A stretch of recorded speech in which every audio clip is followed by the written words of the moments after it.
Ihr werdet euch jetzt denken, was haben die schon wieder vor? Wenn ihr lesen könnt, habt ihr es vielleicht gesehen.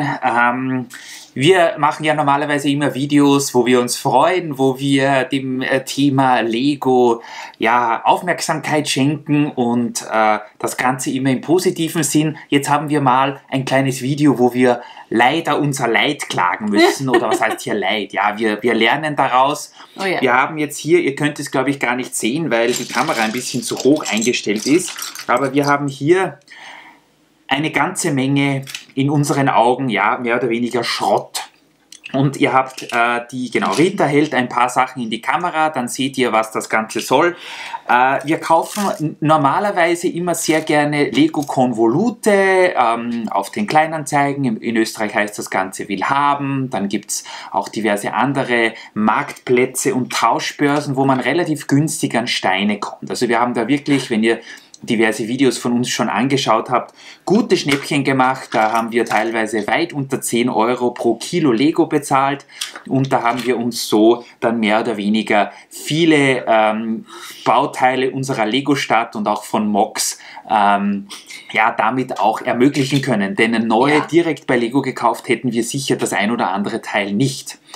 Jetzt ist Folgendes, und zwar, uns fällt das schon in der letzten Zeit immer mehr auf und da wollen wir euch jetzt auch mal fragen, wie euer Zugang dazu ist.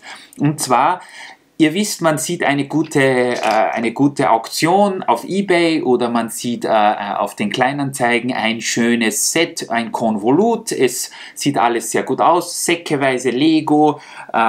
Zu okayen Preisen. Es steht zum Teil sogar drauf sauber und 100% oder 99,9% Lego und. Und dann sortieren wir das ganze Zeug und uns fällt in der letzten Zeit auf, dass immer mehr Nicht-Lego dabei ist. Ja. Und das ist jetzt nur das, was wir, also vor mir liegt jetzt das mehr oder weniger, wir nennen es jetzt mal Fake-Lego, also Klemmbausteine, die nicht von Lego stammen. Und Rita hat das ganze andere Gerümpel und Graffel vor sich. Und wie gesagt, das wird in der letzten Zeit viel mehr. Speziell die Seite, die ich vor mir habe, die Klemmbausteine, die nicht vom Hersteller Lego sind. Wobei ich mir dann oft denke, man weiß ja auch nie, wer das verkauft. Und vielleicht denken sich die Leute ja, dass es Lego ist. Also, dass quasi Lego für alle möglichen Klemmbausteine steht und das sieht so aus wie Lego und deswegen... Das ist natürlich ein Punkt, der vollkommen richtig ist. Es gibt ja auch viele Leute, die wissen nicht mal, was der Unterschied zwischen Lego und Playmobil ist. Eben. Und natürlich ja, kommt es dann vor, ein Kind bekommt was zum Geburtstag, die Leute wissen gar nicht, dass das kein originales Lego ist, das wandert in die Spielkiste, es wird mit anderem Lego ja, durchmischt und verbaut und so weiter. Wobei, bei Murmeln, ich meine, ich will ja nicht sagen, aber gut. Ja, eine Murmel, ja, aber da habe ich mich persönlich sogar gefreut. Und zwar, es ist Folgendes, wir haben zuerst geglaubt, dass wir Teile dieses nicht originalen Legos aufheben, um zum Beispiel sowas als Untergrundkonstruktion, zum Beispiel bei unserem Schneeberg zu verwenden. Oder auch diverse andere Teile, die kann man vielleicht irgendwo verwenden, wo man sie nicht sieht. Aber dann haben wir es probiert und die passen wirklich irgendwie überhaupt nicht mit Lego zusammen. Also sie sind nicht kompatibel. Ich weiß nicht, welcher Hersteller das ist. Wie gesagt, wir haben auch einige Figuren, ja, einige sehr exotische Teile. Mit runden, also komplett runden Noppen. Ja. Das ist schräg. Und auch auf Ritas Seite. Und das ist bitte nur das, was wir aufgehoben haben, weil wir uns gedacht haben, dass das vielleicht mal, keine Ahnung, für unsere Neffen interessant sein könnte oder auch, wenn Rita dann mal den Junior beschäftigen soll. Also das ist nur das, wo wir gedacht haben, ja, das kann man für ein Kind, keine Ahnung, in der Sandkiste oder so weiter kann man das aufheben. Aber ihr könnt euch gar nicht vorstellen, was wir in der letzten Zeit alles in den Konvoluten gefunden haben. Nämlich auch richtigen Müll im Sinne von lauter Zuckerl, Papierl, die es schon, also von Zuckerl, die es schon ewig nicht mehr gibt oder die es zwar schon noch gibt, aber in einer komplett anderen Ausführung quasi, also es ist ganz schräg. Es waren Kaugummis dabei, die waren härter als Granit, also die müssen schon eine Zeit lang drin sein. Dann haben wir auch, was uns sehr gefreut hat, Briefmarken gefunden. Oh ja. die noch in bitte österreichischen Schillingen ausgeschrieben waren. Wir haben ja auch Groschen gefunden. Und dann haben wir Geld gefunden, genau, auch also italienische Lire zum Beispiel. Gegen Geld haben wir eigentlich nichts. Es war leider ja im Centbereich, was wir da gefunden haben. Und ja, ihr werdet uns jetzt sicher unter die Kommentare schreiben, ja, wer billig kauft, kauft teuer und ihr seid selber schuld, wenn ihr einen Sack voller Lego kauft und da vorher nicht reinschaut. Das Problem ist, wir haben uns den teilweise zuschicken lassen und es war teilweise ja nicht so einfach. Man muss dann auch schnell sein, denn sonst wird einem das weggeschnappt. Und bei einem Set, wo wir auf dem Foto schon sehen, dass da 9-Volt-Züge dabei sind oder auch zum Beispiel Monorail-Schienen, da flippt der Christoph. Da sieht man ja über gewisse Dinge hinweg. Also da sind wir ja wirklich nicht so. Das Thema, was uns eigentlich zu diesem Video bewegt hat, ist, dass speziell, wie ich zuerst schon gesagt habe, diese Sparte hier, also dass viele Teile von anderen Herstellern drinnen sind, dass das in letzter Zeit extrem viel wird. Ja. Da haben wir uns gedacht, da fragen wir euch mal, wie ihr das so handhabt. Es hat natürlich auch damit zu tun, dass viele andere Hersteller in der letzten Zeit einen extremen Zuspruch erleben. Also das kommt jetzt gerade richtig in Gang, kommt mir vor, dass auch viele andere Hersteller in den Markt drängen und Lego ein bisschen den Rang ablaufen wollen. Das ist auch vollkommen okay und das tolerieren wir. Das Problem, was wir haben, wir bauen momentan eigentlich fast nur mit originalen Lego-Steinen, muss man sagen. Und wenn dann immer mehr andere Bausteine dabei sind, dann sind natürlich Konvolute für uns nicht mehr so interessant, wie sie mal waren. Ja, und speziell eben auch nicht, wenn die auch dann nicht kompatibel sind. Also ich denke mir, zum Beispiel für Kinder ist es ja komplett egal, ob da jetzt Lego draufsteht auf dem Klemmbaustein oder nicht. Aber wenn man die dann nicht zusammenstecken kann.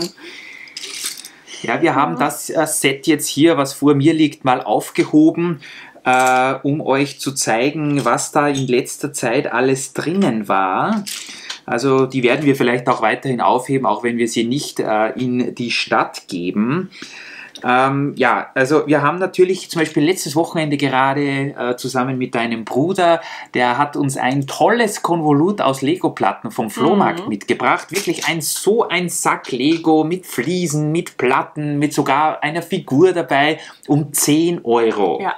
Da hatte er natürlich den Vorteil, dass er das Set für uns dort anschauen konnte. Und er ein Kenner ist. Und er natürlich weiß, was Lego ist und was nicht. Das ist natürlich der große Vorteil. Das, was wir, wie gesagt, viel gemacht haben in der letzten Zeit, ist, dass wir die Konvolute im Internet gekauft haben, bei privaten Leuten, die einfach ihre Sammlung hergegeben haben. Und da sieht man dann einfach, was da alles drin ist. Und ich sage euch, wir haben, ich glaube, nochmal so viel, als was wir hier jetzt am Tisch haben, haben wir weggeschmissen. Da waren viele solcher kleinen Hot Wheels und Matchbox Autos drin, die komplett ramponiert waren. Ich wollte gerade sagen, komplett kaputt waren. Wir haben ein halbes Büro an Radiergummis und Kugelschreibern und Bleistiften jetzt bekommen. Was ist das? Einfach nur ein Kopf. Ein Kopf aus Plastik. Dann sind hier... was auch interessant ist, es sind Playmobil-Figuren drin, und zwar originale Playmobil-Figuren und dann auch so Knock-off-Playmobil-Figuren. Also hier haben wir einen Piraten in Original. Das ist die Preisfrage. Bis zum nächsten Mal beantwortet uns, welcher der originale Playmobil-Pirat ist und welcher nicht. Aber ja, also wie gesagt, das soll jetzt nicht heißen, dass wir keine Konvolute mehr kaufen oder dass wir das ganz schlecht finden, aber uns hat es eben nochmal dazu bewegt, dieses Video zu machen, weil eben viel mehr nicht originales Lego, oder das nennen wir es, die anderen Klemmbausteinhersteller in den Sets vorkommen in der letzten Zeit, was ganz klar ist, aber das ist natürlich für uns ein bisschen ein Problem. Ein Hühnchen. Genau. Ja, also wir hätten direkt alles aufheben sollen, was da drin war. Da würdet ihr denken, was das alles ist, und teilweise auch schwere Sachen. Ich hatte sogar irgendwo mal in einem anderen Konvolut eine Lokomotive von irgendeiner Märklin oder Kleinbahn. Ich glaube, die hatte schon alleine ein halbes Kilo. Keine Ahnung, ob die noch funktioniert. Ich glaube, die haben wir sogar irgendwo bei der Lego-Stadt. Vielleicht ist die sogar was wert. Da würden wir uns sogar freuen, wenn die drin wäre. Aber ja, was machen wir jetzt mit dem? Wir werden das jetzt wieder hineingeben in das Sackerl, wo es drin war. Wir haben geschaut, also es gibt hier keine Möglichkeit, diese Sets irgendwie mit Lego zu verbinden, wollen wir auch nicht. Es scheint so, als wären das auch zum Teil relativ billige Hersteller gewesen, also die Steinequalität ist da teilweise schon ziemlich schlecht. Interessant ist nur, dass hier zum Beispiel Fünferplatten existieren, die es ja bei Lego nicht gibt. Aber ansonsten, ja, was soll man damit machen?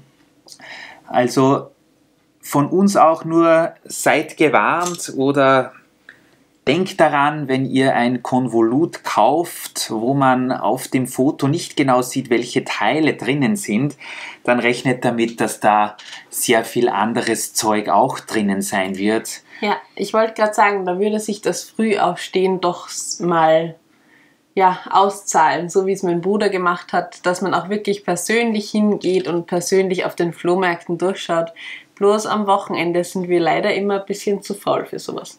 Aber es würde sich auszahlen. Rita schläft gerne ein bisschen länger. Sie hat heute bis fast 10 Uhr geschlafen. Glaubt ihr das? Wahnsinn, oder? Ja, also, oder ihr habt das Glück, dass ihr viele Leute in eurer Umgebung habt, die die Sammlung auflösen, wo ihr die Sachen abholen könnt. Da könnt ihr natürlich auch dann dort einen Lokalaugenschein machen und hineinschauen. Und dann hoffen wir, dass ihr viele gute Teile herausholt. Also es ist jetzt auch nicht so, dass der Großteil der Teile, die wir rausholen aus so Konvoluten, so ein Klumpert ist. Es ist schon das meiste Lego, aber wir sehen eben, dass es in der letzten Zeit verstärkt mehr wird. Was sagt ihr dazu? Seid ihr unserer Meinung? Kauft ihr viele Konvolute? Oder wie handhabt ihr das? Ist es euch egal, dass dann so viel anderes Zeug drinnen ist? Oder vielleicht ist es euch auch nicht passiert, dass so viel drinnen ist? Wir sind gespannt. Das Thema Konvolute war bei uns immer ein sehr großes, aber es ist in der letzten Zeit jetzt ein bisschen in den Hintergrund geraten, eben aufgrund dessen hier. Ja.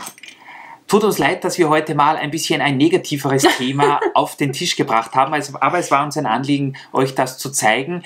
Wir verlieren trotzdem nicht den Spaß an Lego und Klemmbausteinen. Es gibt bald wieder Stadtupdates, es gibt bald wieder sicher was zu Ritas Figuren oder eine Perle der Vergangenheit. Also bleibt auf jeden Fall dabei und schreibt uns so weiterhin so brav in die Kommentare wie bisher. Wir freuen uns sehr. Tschüss! Macht's gut, tschüss!